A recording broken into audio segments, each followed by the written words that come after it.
Dando início então a esse nosso curso, né? Panorama da Fé Cristã.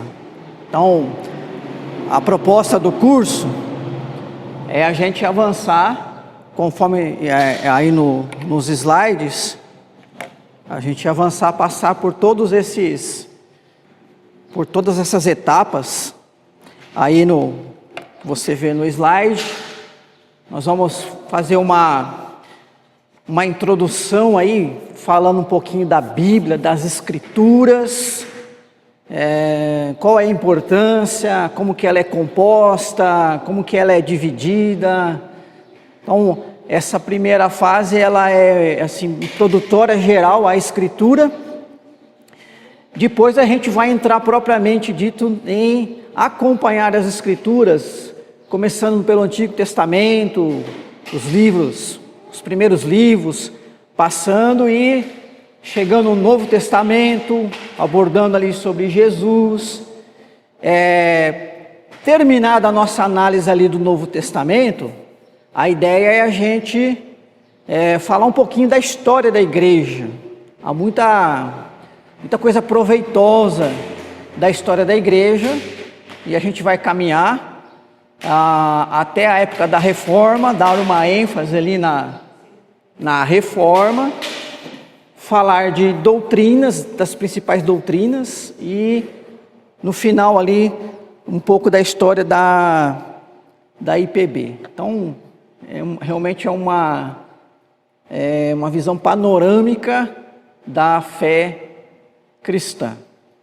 A primeira parte do nosso estudo é a respeito das Escrituras Sagradas. Então vamos fazer uma abordagem das Escrituras sem propriamente entrar no texto bíblico, ok? Para que você conheça um pouquinho mais das Escrituras Sagradas. Nossa primeira abordagem é sobre a importância das Escrituras. Que importância você acha que ela tem? Bom, vocês que estão aqui, tenho certeza que acham a máxima importância, senão nem estariam aqui num domingo pela manhã, né? Mas qual é a importância que ela tem, independente até mesmo daquele que crê ou não crê nela? Okay? Então vamos ver algumas questões, né? Então, a primeira questão que eu quero ver com vocês sobre as Escrituras diz respeito a esses três conceitos aí: revelação, inspiração e autoridade. Quando a gente então vai tratar de Escritura Sagrada, quando a gente vai então lidar com Bíblia, nós precisamos ter bem claro esses três conceitos, tá? Então o primeiro conceito da revelação é por meio das Escrituras que Deus se revela à humanidade, ok? Então, importância das Escrituras, revelação de Deus, tá? Veja, não é explicação de Deus, não é um compêndio científico, é revelação. A palavra revelar, ela traz a ideia de tirar o véu. Então imagina alguma coisa escondida, oculta, e aí então quando você tira o véu, né, quando você a descobre, ela vem à tona e você pode conhecê-la. Então a Escritura revela Deus. Há duas maneiras pelas quais Deus se revela à humanidade. Uma é chamada de revelação natural, alguns chamam de revelação geral. Onde está essa revelação natural, essa revelação geral? Na natureza. Então nós já lemos aquele texto de Romanos, que ele afirma que, olhando para a criação, nós temos a ideia da existência de Deus, né? de tal maneira que ninguém possa dizer: olha, eu nem sabia que Deus existia, isso era uma coisa inimaginável para a minha mente racional. Então o apóstolo Paulo, dirigindo-se aos romanos, ele logo no começo, primeiro capítulo, ele já coloca isso. Ninguém pode alegar que não tem conhecimento de Deus. Ok? Também a revelação natural, ou a revelação geral, fala a respeito da lei de Deus que está escrita no coração de todo ser humano, não só do crente. O apóstolo Paulo vai tratar isso no capítulo 2 que nós lemos, a chamada consciência. Chamada consciência. Então, o ser humano, independente de ser ou não crente, de acreditar ou não em Deus, ele tem consciência, e nessa consciência há uma noção, há uma ideia do certo e do errado. Mesmo aquele que nunca leu "não matarás", ou que nem acredita que aquilo é palavra de Deus, que foi revelado para Moisés, que foi escrito numa tábua de pedra, entregue para ele, até para esse, a ideia de assassinar alguém é errada. Traz a ideia de uma atitude errada e má. Então, a revelação geral, ela é suficiente para que as pessoas tenham, não um conhecimento de Deus, como a revelação da Escritura mostra, mas a ideia de que Deus existe e de que nós, enquanto seres humanos, temos deveres para com o nosso próximo, que há uma necessidade de respeitar o bom e repudiar o mal, de fazer o que é certo e rejeitar o que é errado. Agora, essa revelação natural, essa revelação geral, ela não é suficiente para nos levar a um conhecimento mais claro de Deus. Ninguém consegue entender a obra da salvação somente olhando para a beleza das montanhas e o brilho do sol.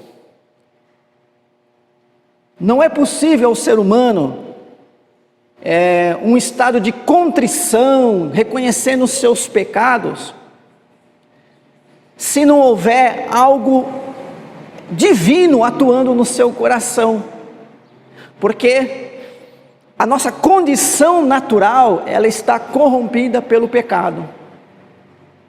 Nós, enquanto seres humanos, temos uma natureza humana, uma natureza que pertence a esse mundo. Afinal, Adão foi feito, segundo as Escrituras, do pó desta terra.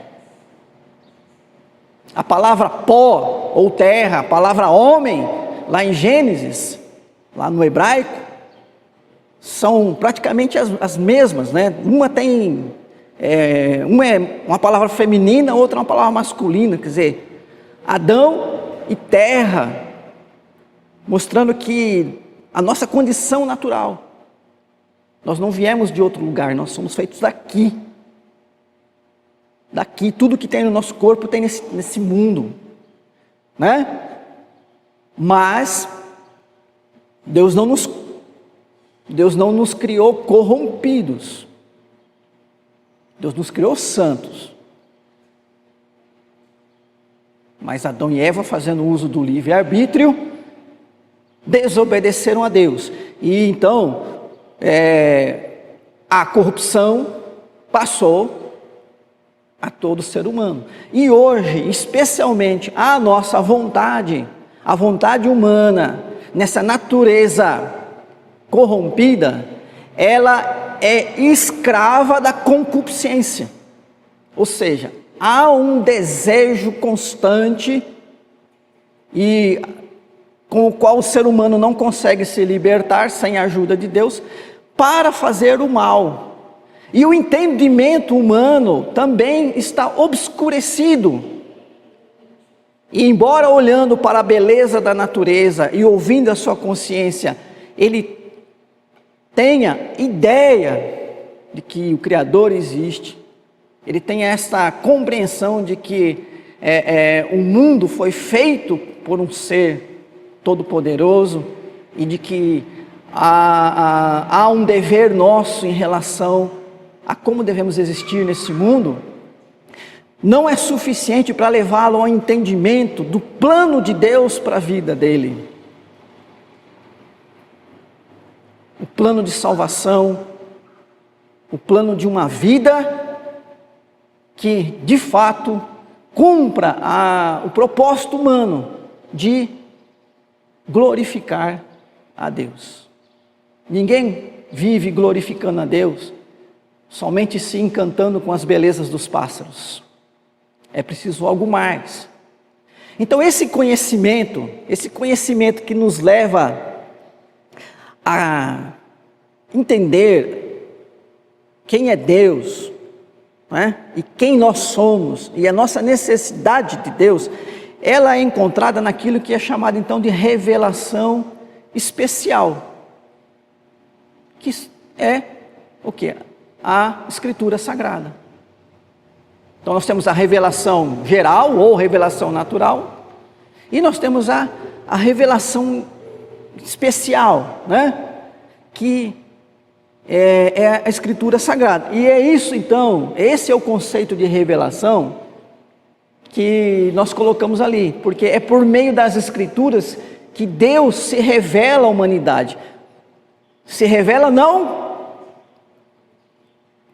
daquela maneira tão limitada como a natureza e a consciência faz, mas se revela de uma maneira em que é possível compreender Deus, não em toda a sua essência, porque nós somos racionais e a nossa mente é limitada, mas suficiente para abraçar pela fé o caminho da salvação e viver uma vida que glorifica a Deus. Ok? Deu para entender? Alguma dúvida? Bom, o conceito inspiração, a escolha divina dos autores das Escrituras e a direção do Espírito Santo sobre o que escreveram. Então, a Escritura,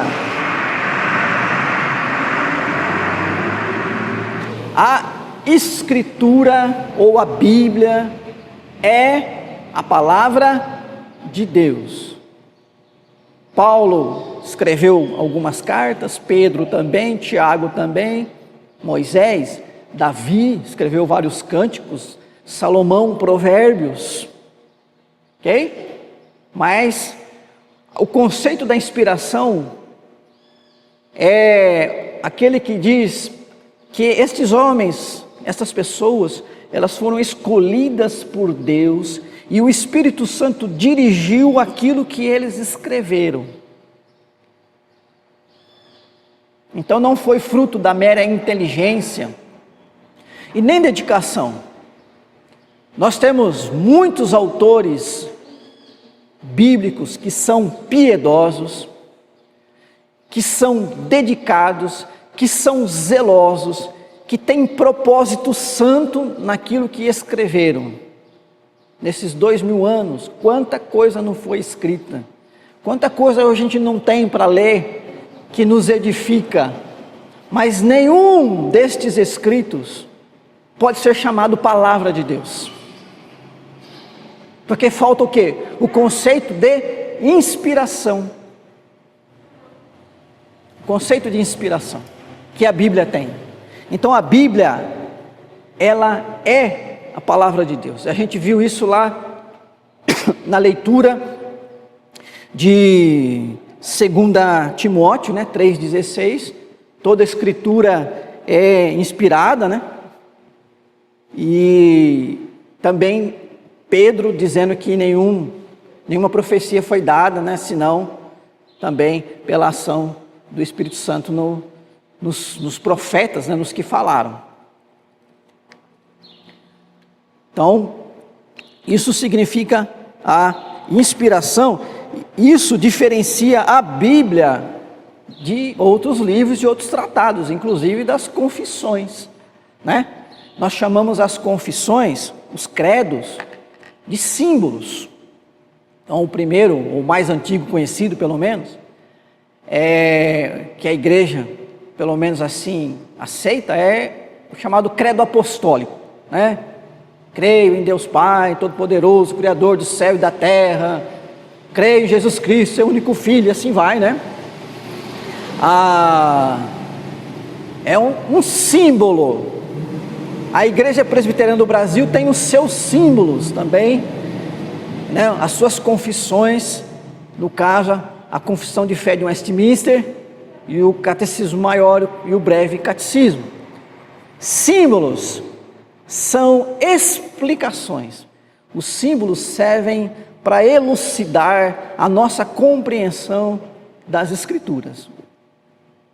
Nem credo apostólico, credo niceno, o credo de Atanásio, nem as confissões reformadas, né, que são algumas, e nem a de Westminster, é palavra de Deus. Nada que qualquer concílio, síndico, ou qualquer pessoa que alegue ter tido uma revelação é palavra de Deus. E aí depois nós vamos ver aqui sobre o cânon, né, e vamos entender que palavra de Deus são esses livros encerrados e que estão aqui compondo as Escrituras Sagradas. Ok? Tudo bem? Dúvidas? E o conceito da autoridade vem do seu testemunho inspirado da revelação de Deus. A Bíblia é palavra de Deus. Então, a autoridade decorre do fato de que a Bíblia, né, ela não só revela Deus, mas é o Deus se revelando. E é a palavra de Deus revelando sobre si mesmo. É Deus falando. Que autoridade maior, né? Que autoridade maior? Você sempre pode recorrer, né? Alguém diz alguma coisa e você pensa assim: puxa vida, o pastor Alexandre falou que abacaxi é amarelo. Sabe uma coisa? Eu vou dar uma consultada, que eu sei que tem um professor lá do seminário que é, né, especialista. O que ele ouve, né? Aí você ouve lá o professor do seminário, ele fala: não, abacaxi é amarelo. Não, mas sabe uma coisa, né? Tem um grande teólogo, né, lá nos Estados Unidos, o cara hoje é o... Eu vou ouvir o que ele vai dizer, né? Ó, o cara fala que o abacaxi é amarelo. Você vai recorrendo a autoridades, não é isso? Puxa vida, quem nesse mundo tem mais autoridade, mais conhecimento que aquele homem lá, né, que eu consultei? Quem? Você vai recorrendo às autoridades. Se tiver alguém, né, que você considera mais capacitado, com mais conhecimento, você vai recorrer a ele.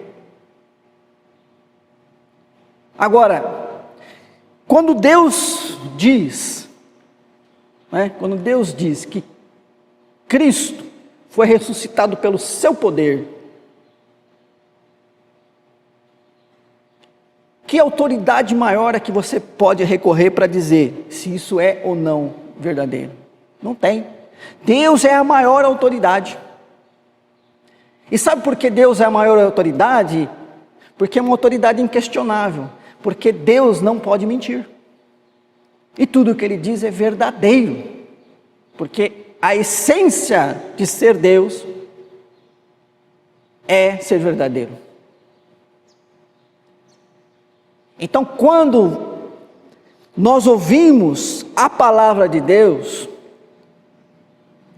aquilo que está dito é verdade, ela tem autoridade, e só nos resta submeter, não questionar.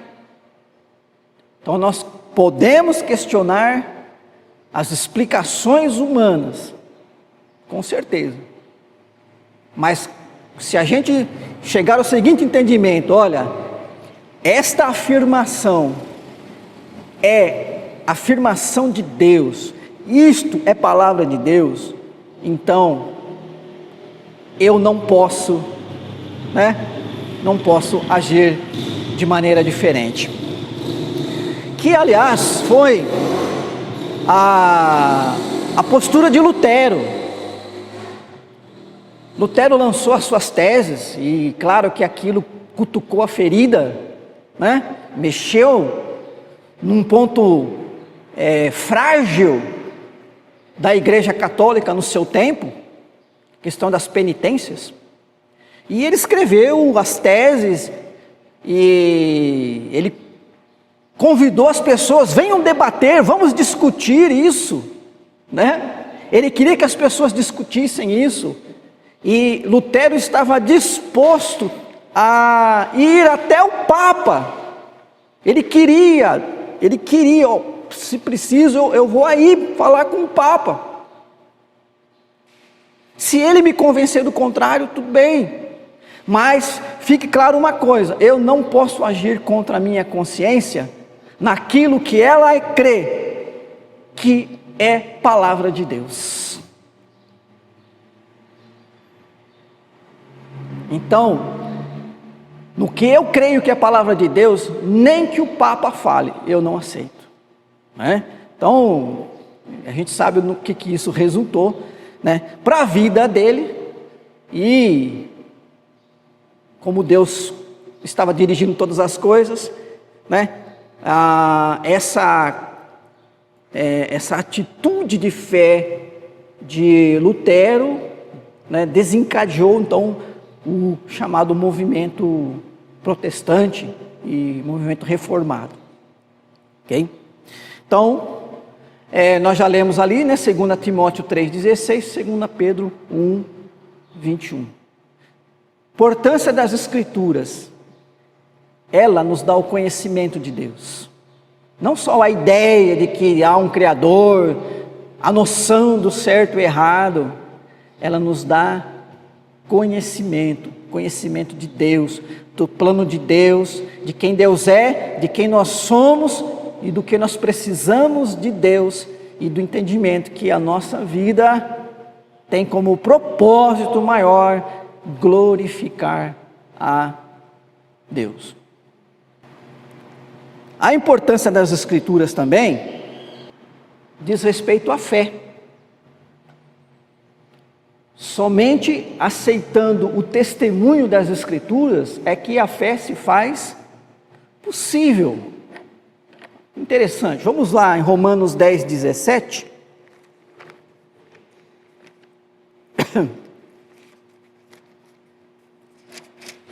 Romanos 10:17.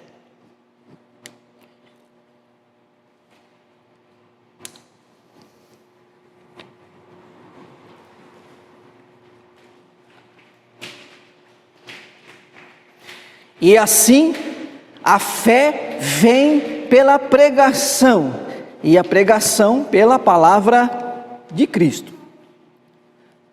Prega-se a palavra de Cristo. Qual que é a palavra de Cristo? A palavra de Deus. Cristo não pode pregar, Cristo não pode ter uma palavra diferente da palavra do Pai, da palavra de Deus. A palavra de Cristo é a palavra de Deus. Pela palavra de Cristo vem a fé. Então eu até coloquei ali uma sequência. Entender, o entender inicial, crer, entender e amar. Olha, mais ou menos como é que a coisa funciona. Há alguém que não conhece a palavra de Cristo. E que, por não conhecer a palavra de Cristo, por não ter rendido sua vida a Cristo, por não ter confessado seus pecados e aceitado Cristo como Salvador, tem qual destino para sua alma? Segundo a Escritura, quem não está em Cristo já está condenado, João 3. Quem não crê, está condenado. então, a igreja tem essa missão, a missão da pregação da palavra de Cristo. Você vai pregar a palavra de Cristo. Você não vai converter a pessoa. Você não vai transformar a vida de ninguém. Você não vai forçar aquela pessoa a concordar que isso aqui é a Bíblia. Só a concordância de que isso aqui é a palavra de Deus, de que a pessoa precisa abraçar isso aqui, viver isso aqui e se render a isso aqui, se ela crer. Para quem não crê, a Bíblia continua sendo a palavra de Deus, mas na sua vida ela vai ter o efeito de uma outra literatura religiosa, né? Ela vai ler esse livro, vai ler livros de outras religiões, né? Ela pode se tornar até um expert na ciência da religião, na filosofia da religião, na história da religião. Não é isso? Tem muita gente que se dedica na área do conhecimento religioso para entender a sociedade. É possível você estudar textos sagrados com um fim meramente científico. Mas o propósito da igreja, a missão da igreja não é levar as pessoas a se tornarem acadêmicas, né? A igreja não é uma faculdade de teologia, ou seja o que for. A igreja prega a palavra de Cristo para que as pessoas, entendendo, tendo um entendimento inicial, eu estou falando de Jesus, eu estou falando do Filho de Deus, estou falando de alguém que morreu por você. Aquela mensagem que para nós, eu quero dizer básica para nós, né? Para quem não tem conhecimento não é básica, né? Mas aquela chamada mensagem inicial, aquela mensagem evangelística, afinal de contas, ninguém crê naquilo que ele nunca ouviu. Eu não posso chegar agora, eu nunca ouvi falar que tem um tipo de animal no interior da China que tem 5 patas. E de repente nós estamos conversando aqui, e eu digo, gente, acabei de acreditar na existência de um animal de 5 patas no interior da China. Tem sentido isso? Não tem, né? Precisaria que alguém viesse, pelo menos com algumas informações básicas. Olha, eu estive na China, eu vi lá no interior da China, eu vi um animal assim, assim, ele é desse jeito, tal. Então, conhecendo a pessoa, eu acredito em você, que realmente esse animal existe. Então assim, ninguém pode crer naquilo que jamais ouviu. Como é que alguém pode crer em Deus, crer em Jesus, se nunca ouviu falar dele? Então, mas esse entendimento não é a compreensão de Deus, né? Tem gente que acha que para poder crer em Deus precisa entrar num seminário, precisa fazer uma faculdade de teologia, né? Precisa ler grandes compêndios teológicos para quem sabe crer em Deus. Não é assim, né? Não é buscando conhecer Deus na sua, né, na sua profundidade que então vem a fé. Então há esse entendimento inicial, quer dizer, há um anúncio de Jesus, uma pregação de Jesus, e então vem a fé. Ok? Vem a fé, que é um dom de Deus. Então a fé não é resultado da retórica. A fé não é resultado da oratória, daquele belo discurso. Por isso que todo crente, por mais que ele seja simples, e por mais que a sua mensagem, a sua maneira de falar do Evangelho seja simples, todo crente pode ser usado por Deus para a vocação dos escolhidos. Porque é Deus que então vai levar aqueles que são seus a crer. Mas o movimento seguinte é do entender. É do entender. Então, por que nós estamos aqui se nós já cremos? Não, vamos ficar em casa, eu já creio em Jesus. Por que escola dominical? Por que pregação? Por que estudo? Por que ficar lendo a Bíblia? Eu creio em Jesus, já vou para o céu, pronto, vamos viver essa vida aqui, quando a gente morrer vai para o céu. Não, mas porque a Bíblia fala que aquele que crê precisa agora conhecer. Como disse Pedro, cresçam na graça e no conhecimento de Cristo Jesus. Mas quem tem fé, agora ele olha para esse livro como a revelação de Deus. E ele vai conhecer Deus, agora sim, não só ter uma ideia de que há um Criador. E eu, quando olho para a natureza, tenho sim, o entendimento de que Deus criou todas essas coisas, mas eu tenho mais do que uma noção disso. Eu tenho uma compreensão profunda disso. Por quê? Porque as Escrituras Sagradas me ensinaram, me deram capacidade para entender a profundidade que isso significa, Deus ser o Criador de todas as coisas. Então é um entender. Quem não crê não entende. Por isso que às vezes a gente fala com uma pessoa, fala dezenas de vezes, e olha, a pessoa ela tem aquele entendimento racional do que você está falando, mas ela não consegue compreender quem de fato é Deus, especialmente quem ela é e por que ela precisa de Deus e por que ela deve viver uma vida que glorifica a Deus.